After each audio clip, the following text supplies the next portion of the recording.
From year to year, month to month, week to week, and day to day, people across the world are obsessed with a phenomenon that is professional wrestling. But why?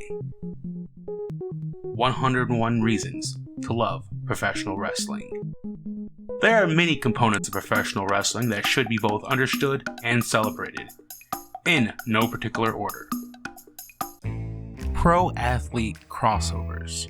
The history of pro athletes crossing over to professional wrestling goes back to the 1910s, when Jack Johnson, a renowned boxer, entered the world of wrestling. Since then, professional wrestling has had a storied past with professional athletes crossing over to the beloved squared circle.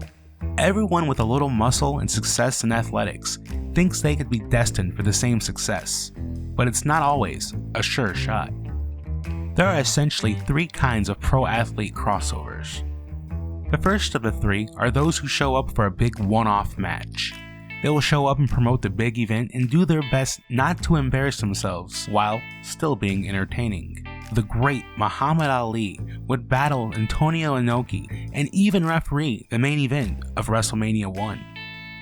At WrestleMania 2, members of the Chicago Bears NFL team would take part in a huge 20-man battle royal. Andre the Giant would win this battle royal, but the football player's presence was definitely felt.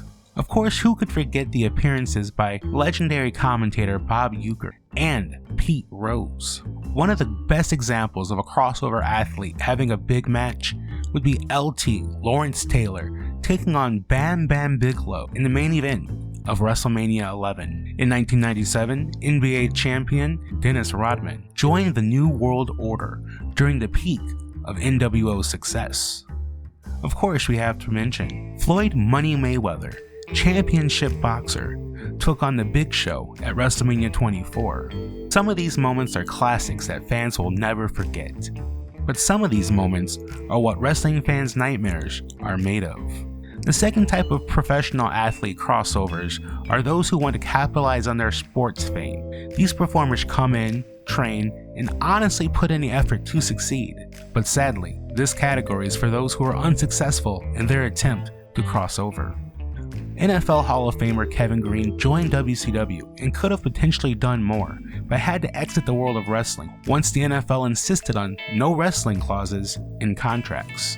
This trend would continue in 2007 when Adam Pac-Man Jones showed up in TNA, but due to his NFL contract dictating he can have no physical contact, his appearance was pointless. Still, this didn't stop TNA from giving him the tag titles alongside Ron R-Truth Killings.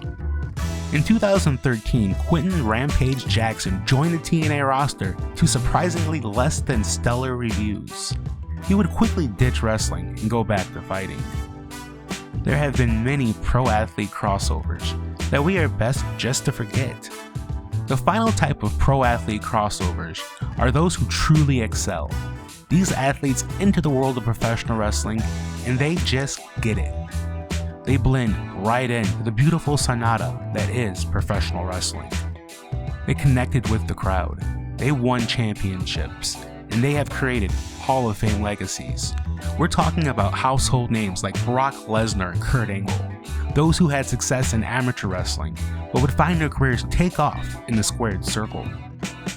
Dwayne "The Rock" Johnson, Ron Simmons, Goldberg, Titus O'Neil, and a slew of others came from the world of football. Ken Shamrock, Dan Severn, Matt Riddle, and of course Ronda Rousey came from the UFC and have all had their own success. Before Mark Henry was inducting his opponents into the Hall of Pain, he was an Olympic weightlifter.